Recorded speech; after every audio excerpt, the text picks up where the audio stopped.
Hujambo mtazamaji na karibu katika taarifa ya habari ya mchana kutoka hapa Channel 10.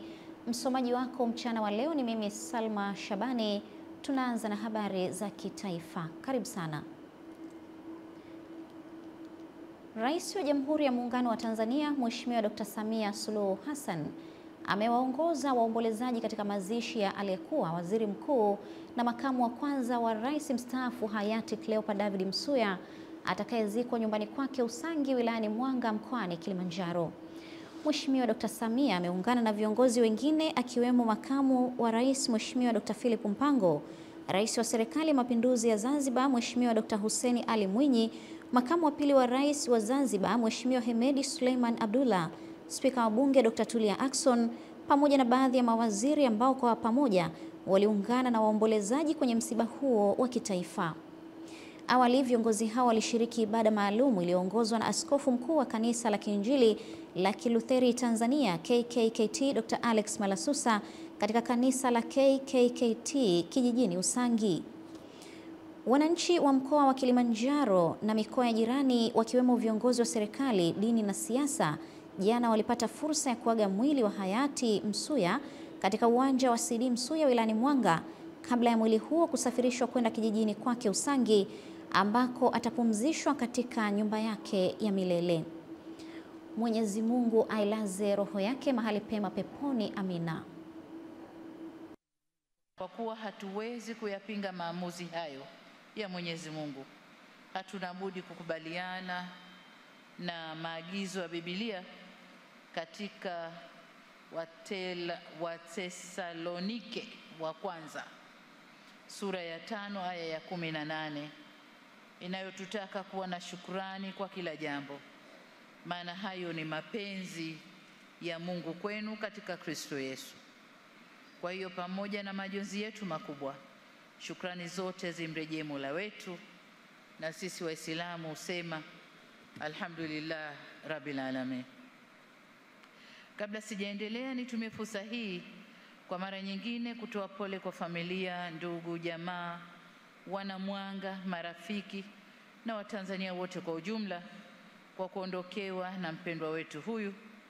Aidha, nishukuru Baba Askofu Mkuu Malasusa pamoja na viongozi wenziwe kwa kuendelea vyema na ibada za dini kumuaga mpendwa wetu kutoka Dar es Salaam Mwanga hadi hapa kijijini.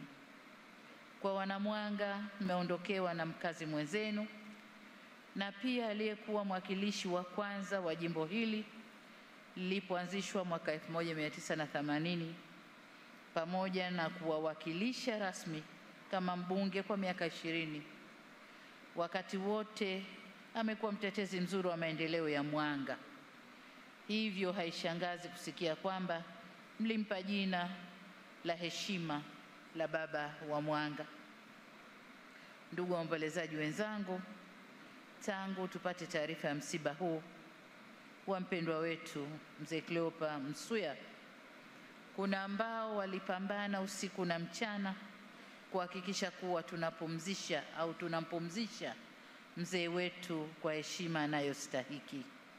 Na hapa niungane na makamu wa pili wa Rais wa Zanzibar kushukuru wote walioshiriki katika kumpumzisha mzee wetu.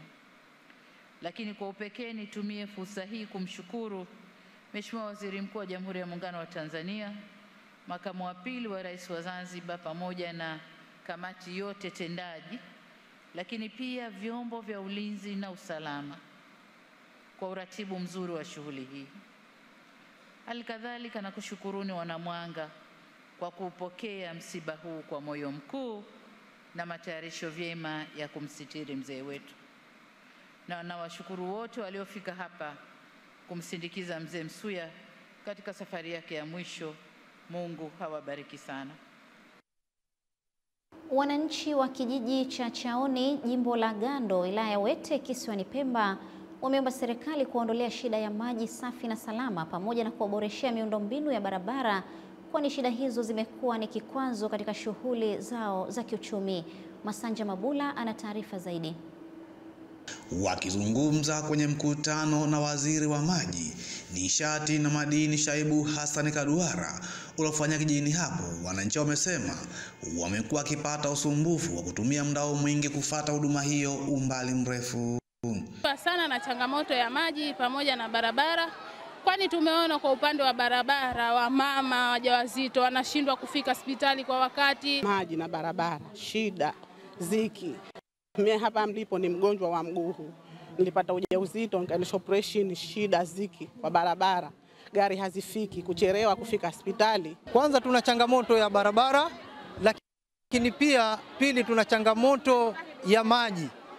Lakini alhamdulillah changamoto hizi tunategemea kwamba leo imefikia mwarubani wake. Waziri wa maji, nishati na madini Shaibu Hassan Kaduara amewahakikishia wananchi hao kuwa shida ya maji kwenye kijiji hicho itaondoka na kuwataka kuwa stahimilivu, huku akiwasisitiza kushirikiana na viongozi wao. Shida barabara itakuja kwa uwezo wa Mwenyezi Mungu.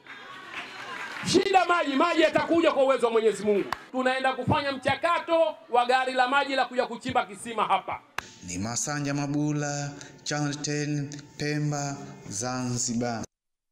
Ofisi ya makamu wa rais imesema mchakato wa kulipa mamlaka Baraza la Taifa la Hifadhi na Usimamizi wa Mazingira NEMKI upo katika hatua mbalimbali za utekelezaji kupitia mchakato unaoendelea ili kuifanya NEMKI kuwa mamlaka kamili itakayoipa nguvu ya kisheria ya kusimamia majukumu yake ipasavyo na hivyo kujiwezesha kimapato. Naibu Waziri wa Nchi, Ofisi ya Makamu wa Rais, Muungano na Mazingira, Hamis Hamza Hamis ameeleza hayo bungeni jijini Dodoma wakati akijibu swali la nyongeza la mbunge wa Mpendae Taufik Salim Turki liloulizwa kwa niaba yake na mbunge wa viti maalum Amina Ali Mzee, akitaka kujua ni lini mchakato wa NEMKI kuwa mamlaka kamili utakamilika. Kuona Mheshimiwa Kabejuru Felix. Asante sana Mheshimiwa Mwenyekiti. Nipongeze serikali kwa mchakato inayoendelea ya kuibadili NEMKI kuwa mamlaka. Je, ni lini sasa mswada wa sheria wa kubadili Baraza la Mazingira kuwa mamlaka utauleta hukumu bungeni? Majibu Mheshimiwa Waziri. Mheshimiwa Mwenyekiti, nadhani waheshimiwa wabunge na Mheshimiwa mbunge anafahamu kwamba mchakato wote wa mabadiliko ya sheria unapita kwa hatua. Na tunafahamu mchakato huo unakuja kwa sababu moja, ni hiyo mahitaji, kwamba tunataka sasa tutoke katika hali hii tuende katika hali nyingine. Nimwambie Mheshimiwa mbunge, hatua ya kwanza kama ofisi ya makamu wa rais, sisi tayari hatua tumeshaianza. Tunasubiri hatua nyingine zenye mamlaka zaidi. Ikifika wakati tumeshakuwa tayari, sheria itakuja hapa Mheshimiwa Mwenyekiti na itajadiliwa na wananchi wataona kazi kubwa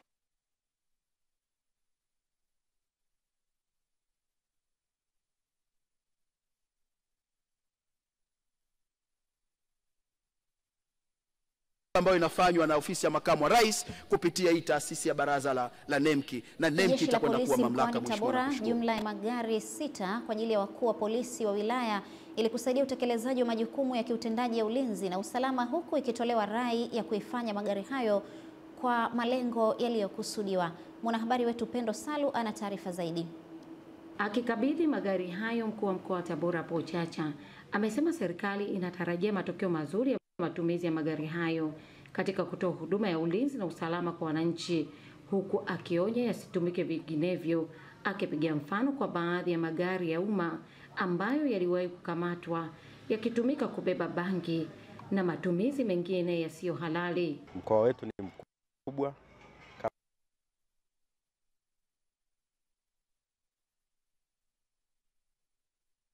coverage yake ni kubwa. Kupata usafiri kwa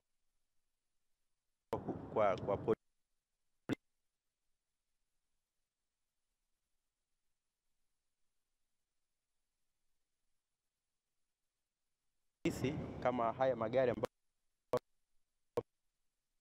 mnaona mbele yenu hapa,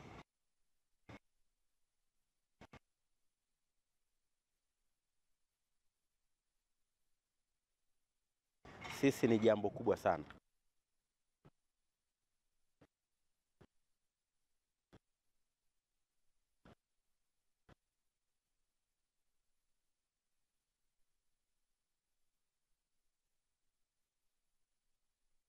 Kwa hiyo tunakuwa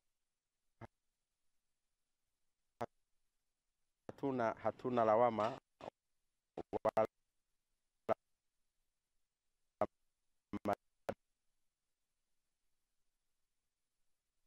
madai yoyote kwa Mheshimiwa Rais.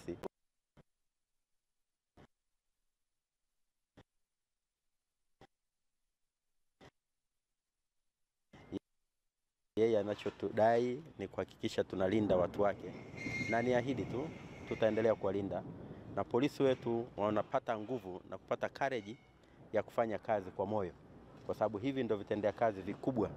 Si rahisi sana kwenda kumkamata mhalifu huko Uyui, Kaliua, mkiwa mmepanda basi au mmekodi pikipiki, lakini ni kuelekeza RPC kikubwa tuyatunze sana magari haya, tusije tukajikuta sasa magari haya pia ndio yanasafirisha magendo, kwa sababu sisi ni binadamu, hamna malaika. Kama kuna dereva anabeba bangi kwenye ambulance, kwa pia hata polisi anaweza kafanya vinginevyo, lakini hayo hatuyategemei kwa polisi wetu, wana weledi mkubwa. Mimi nimshukuru Mheshimiwa Rais kwa kutoa magari haya, nimshukuru IGP kwa ajili ya kutugawia sisi tukiwemo mkoa wa Tabora, lakini nimshukuru Mheshimiwa Mkuu wa Mkoa kwa leo hii kutukabidhi rasmi magari haya.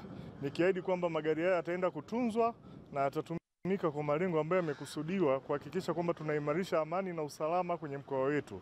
Yataenda kufanya kazi za doria, misako, operesheni mbalimbali kuhakikisha wananchi wa mkoa wa Tabora wanakuwa salama na shughuli za kimaendeleo zinafanyika vizuri. Hata hivyo, mkuu wa mkoa Chacha ameweka wazi kwamba serikali bado itaendelea kulipatia vitendea kazi jeshi la polisi katika vitengo vyake mbalimbali ili kuliwezesha kutoa huduma inayostahili kwa umma. Kutoka Tabora, Pendo Salu, Channel 10.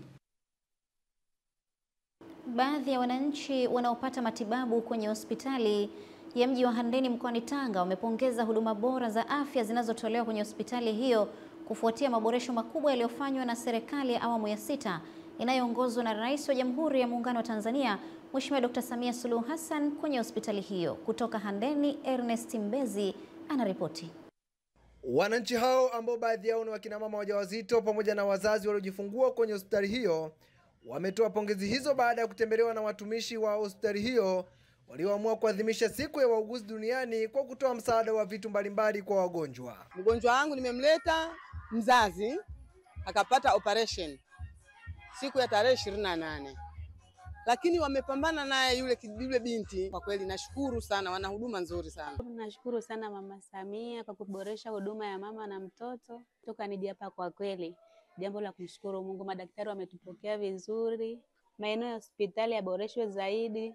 Kwa tunamuomba mama atuongezee majengo. Kwa upande wake mganga mkuu wa halmashauri ya mji wa Handeni Dr. Hudi Shedadi amempongeza Mheshimiwa Rais Dr. Samia Suluhu Hassan kwa kuendelea kuboresha sekta ya afya pamoja na maslahi ya watumishi, huku mkurugenzi wa halmashauri ya mji wa Handeni Bi Maria Mukwaju akitoa wito kwa watumishi hao katika utoaji wa huduma bora kwa wananchi. Kupongezana pale tulipofanya vizuri na kumpongeza Mheshimiwa Rais Dr. Samia Suluhu Hassan kwa kazi kubwa aliyoifanya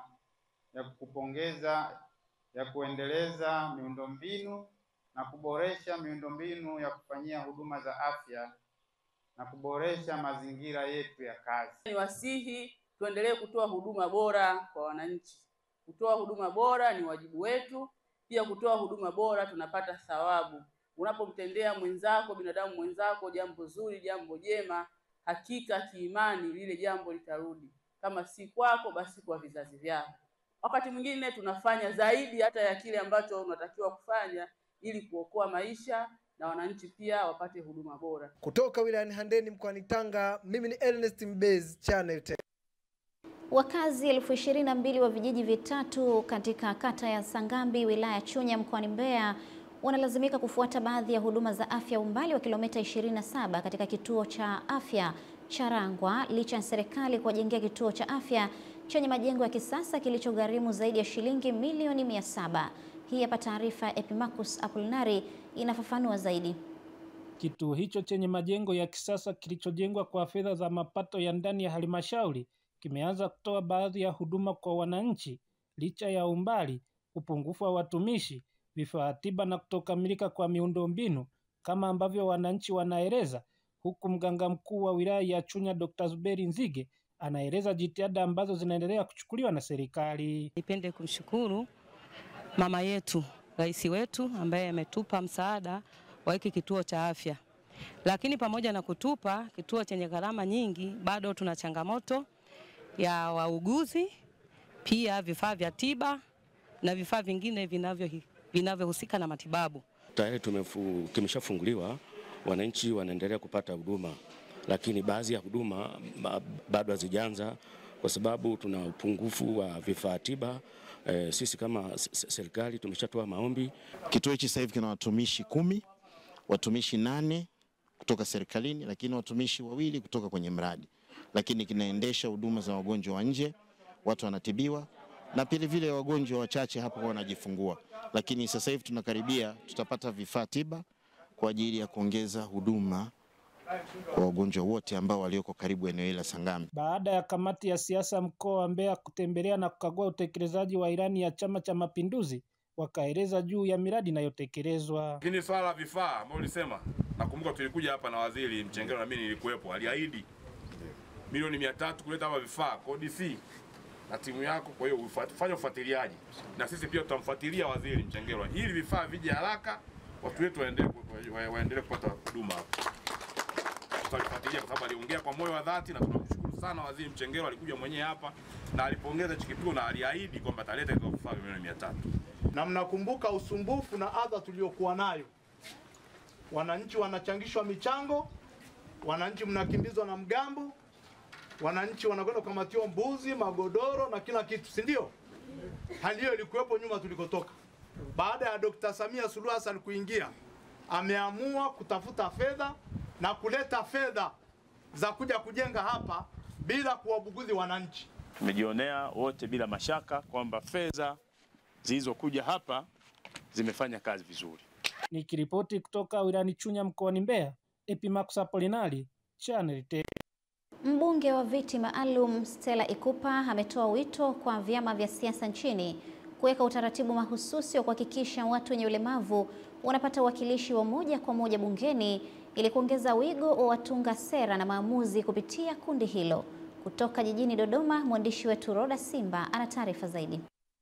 Ikupa ameyasema hayo jijini Dodoma wakati akifunga kongamano la watu wenye ulemavu lililoandaliwa na Ikupa Trust Fund. Sheria ya vyama vya siasa ilipitishwa, basi kila chama kiweze kuzingatia uwepo wa watu wenye ulemavu kwenye nafasi mbalimbali. Tukifanya hivyo tutakuta kwamba kundi linakuwa kubwa, kwa sababu kwa upande wa itikadi kila mtu ana itikadi ya kwake. Vyama vyote vizingatie uwepo wa watu wenye ulemavu kwenye hizi nafasi. Pia Ikupa amewaasa watu wenye ulemavu kuendelea kuenzi amani iliyopo nchini na kuwataka kujiepusha na vitendo vya uvunjifu wa amani, hasa kipindi hiki cha kuelekea uchaguzi mkuu wa rais, wa bunge na madiwani. Tusikubali kuwa sehemu ya jambo lolote ambalo ni kinyume, kwa sababu kama tunavyofahamu machafuko yakianza, kwanza sisi tunatakiwa tuombe sana amani, yani tuendelee kuiombea sana nchi yetu amani, kwa sababu machafuko yanapoanza waathirika namba moja ni watu wenye ulemavu. Lakini akitoka mtu mwenye ulemavu anafuata mwanamke na mtoto. Nao baadhi ya watu wenye ulemavu waliohudhuria kongamano hilo wakawa na haya ya kusema. Kupitia ile sheria ya manunuzi ambayo inataka 30% itengwe kwa ajili ya makundi maalum, na TTRA wamepata nafasi ya kuzungumzia na kueleza watu wenye ulemavu kuhusiana na namna ya kunufaika kupitia sheria hiyo. Ukweli ni kwamba fedha zinatengwa na fursa zipo, lakini watu wenye ulemavu hawapati hizo access information za kuzichangamkia hizo fursa. Nilikuwa sielewi yani wapi pa kwenda kusemea mambo yangu kama mimi mtu mwenye ulemavu, lakini baada ya kufika hapa kwenye taasisi ya Ikupa Foundation nimejifunza mambo mengi sana. Jifunza na kwenda kujipanga namna ya kuzitumia fursa ambazo zimetolewa na serikali kupitia mamlaka ya manunuzi ya umma ya 30% ambayo imetengwa kwa ajili ya makundi maalum. Kutoka jijini Dodoma, Roda Simba, Channel 10. Mtazamaji, turejee tena mkoani Dodoma ambapo mamlaka ya maji safi na usafi wa mazingira jijini Dodoma DUWASA imepanga kuongeza uchimbaji wa visima vingi zaidi katika eneo la Nzuguni baada ya utafiti kubaini lina kiwango kikubwa cha maji ili kuyasambaza kwenye maeneo mengine na kukabiliana na changamoto ya mgao wa maji ambayo imetokana na ongezeko la idadi ya watu katika jiji la Dodoma. Taarifa zaidi na Leonard Mwacha kutoka Dodoma. Mpango huo unatokana na matokeo ya utafiti uliofanywa na wataalamu wa Wizara ya Maji na kubaini kuwa eneo hilo lina wingi wa maji kupitia uchimbaji wa visima, ambapo mhandisi wa maji DUWASA James Rioba anaelezea mpango wa kulitumia eneo hilo katika uzalishaji wa maji na kuyasambaza kwenye maeneo yenye uhitaji. Na imegundulika kweli kuna maji mengi sana hapa. Pamoja na kwamba tumechimba visima 10, lakini kuna uwezekano wa kuchimba visima zaidi. Kwa hiyo serikali inajitahidi sana kuongeza visima vingi eneo hili ili tuweze kusambaza haya maji kwenda mji wa serikali Mtumba kule na maeneo mengine ambayo kwa sasa hivi yana uhaba wa maji. Na hata unawezekana tuyatoe hapa tuyapeleke mjini ili wale watu yale maji yanayotoka Mzakwe sasa yaliokuja kwenye maeneo ya kwa mfano tunavyoongelea Kisasa, Makulu, Mwangaza, tuyablock yale maji yaweze kuhudumia maeneo mengine kama Udom na Mkonze na maeneo ambayo kimsingi kule tukichimba tunapata maji kwa kiasi kidogo. Ameongeza kuwa tayari mamlaka hiyo imetekeleza awamu ya kwanza ya mradi uliogharimu zaidi ya shilingi bilioni 4 kwa kuchimba visima 10 ambavyo vimeongeza kiwango cha upatikanaji wa maji katika jiji la Dodoma kwa asilimia 11.7. Kwa hiyo kupitia serikali ya awamu ya 6 ya Dr. Samia Suluhu Hassan, lakini pia na Wizara ya Maji inayoongozwa na Mheshimiwa Juma Hamidu Aweso wamefanya kazi kubwa sana, kwa sababu hizi hela zimetoka serikalini, zimekuja zimesambaza maji. Sasa hivi tunavyoongea Nzuguni wanapata maji 100% na hayana mgao. Akiamka saa 8 usiku maji yanatoka kwenye tap muda wote ule masaa 24. Ni eneo pekee ndani ya jiji la Dodoma ambalo halina mgao wa maji kabisa. Utekelezaji wa miradi hii unaenda sambamba na usimikaji wa mifumo ya kufuatilia uzalishaji wa maji na usambazaji wa maji ili kudhibiti upotevu, kama anavyoeleza mwendesha mitambo katika mradi mpya wa Nala. Tunashukuru serikali kwa hili na tunawapongeza sana. Pia imetusaidia kwa sababu kama mnavyoona mji wa Dodoma unakuwa kwa haraka, kwa hivyo tunapata urahisi katika masuala ya ujenzi. Kiangalia sasa hivi changamoto tofauti na zamani, walikuwa wanaenda kwenye mabwawa labda kutafuta maji, lakini sasa maji yamefika mpaka nyumbani. Baadhi ya wananchi wameishukuru serikali huku akielezea manufaa ya miradi hiyo ambayo kwa sehemu imekamilika na kuanza kutoa huduma. Zamani tulikuwa tunachota maji mbali, kwa tunachota maji yenyewe mabaya, yana chumvi. Sasa hapa maji mazuri yako karibu. Tunashukuru. Tunashukuru Mama Samia kwa kutuletea maji, maana tulikuwa tunachota mbali. Amka asubuhi mnarudi jua limeshaenda. Licha ya mradi wa maji Nzuguni kutekelezwa kwa awamu, tayari DUWASA imekamilisha mradi wa maji Nala wenye thamani zaidi ya shilingi bilioni 1.4 ambao unahudumia wananchi zaidi ya 5,000 na eneo la viwanda Nala. Kutoka Dodoma, Leonard Mwacha, Channel 10. Katika habari za kimataifa, mtazamaji, ripoti ya Umoja wa Mataifa imeeleza kuwa ukanda wa Gaza upo kwenye hatari kubwa ya kukabiliwa na ukame wakati huu ambao asilimia 22 ya wakazi wanakabiliwa na hali mbaya ya kibinadamu ikiwemo uhaba wa chakula. Kwa mujibu wa ripoti hiyo, wakazi hao wapatao milioni 2.4 wapo katika hali mbaya ya kibinadamu, wengi wao wakiwa hawana chakula, na huenda hali hiyo itakuwa mbaya zaidi kufikia Septemba mwaka huu iwapo suluhu ya haraka haitapatikana. Wakati hayo yakijiri, Waziri Mkuu wa Israel Benjamin Netanyahu amesema atawatuma wajumbe wake nchini Qatar kwa mazungumzo mapya, huku akimshukuru Rais wa Marekani Donald Trump kwa kusaidia kumwachia mateka wake Edan Alexander ambaye amekuwa akizuiwa tangu mwaka 2023. Naam, sasa ni habari za michezo mtazamaji, ambapo kikosi cha Simba ambao ni wawakilishi wa Tanzania na ukanda wa Afrika Mashariki na Kati kwa sasa kwenye michuano ya CAF ngazi ya vilabu barani Afrika kinaelekea nchini Morocco tayari kwa mchezo wa mkondo wa kwanza wa fainali ya kombe la shirikisho barani Afrika utakaochezwa Mei 17 dhidi ya wenyeji wao RS Berkane. Tupate taarifa zaidi. Akizungumza na waandishi wa habari za michezo, meneja wa idara ya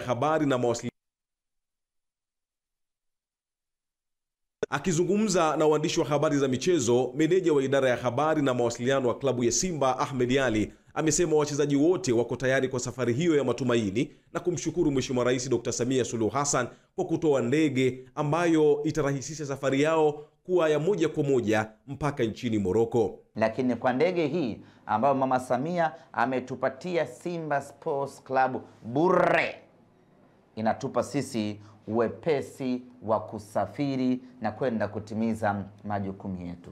Kwa hili hatuna budi Simba Sports Club kumshukuru, tena kumshukuru sana, tena kumshukuru pakubwa, tena kumshukuru mara 1,100,000 Mama Samia Suluhu Hassan, rais wetu wa Jamhuri ya Muungano wa Tanzania. Katika hatua nyingine, Ahmed Ally amesema wanafahamu ugumu wa mchezo huo, lakini wao wanakwenda kupambana wakiwa na kauli mbiu isemayo hii tunabeba. Katika mchezo huu wa fainali tunakwenda na kauli mbiu inayosema tunabeba. Hiyo ndiyo kauli mbiu yetu kuelekea katika mechi zetu ama mechi yetu ya fainali. Tunaposema tunabeba, tunamaanisha ubingwa wa Afrika. Safari hii Simba Sports Club tunabeba. Sambamba na hilo, Ahmed Ally ametumia nafasi hiyo kutangaza bei ya viingilio vya mchezo wao wa marudiano na RS Berkane utakaochezwa Mei 25 kwenye uwanja wa Benjamin Mkapa jijini Dar es Salaam. Ukiangalia mechi zetu zote za CAF, mzunguko ilikuwa ni shilingi 5,000. Hii ni mechi ya fainali, tumeongeza mzunguko ni shilingi 7,000. VIPC itakuwa ni shilingi 20,000, tuko pale pale. VIPB itakuwa ni shilingi 30,000, bado na yenyewe ni pale pale. Ni viingilio ambavyo kila mtu anaweza kumudu. Mimi ni Jumaa Abdurrahmani na hii ni Channel 10. Hadi hapo mtazamaji, tunafikia tamati ya taarifa ya habari ya mchana kutoka hapa Channel 10, kilicho bora kabisa. Kwa niaba ya wote waliofanikisha matangazo haya, mimi ni Salma Shabani. Endelea kutazama Channel 10 katika vipindi ambavyo vinaendelea kutoka hivi sasa.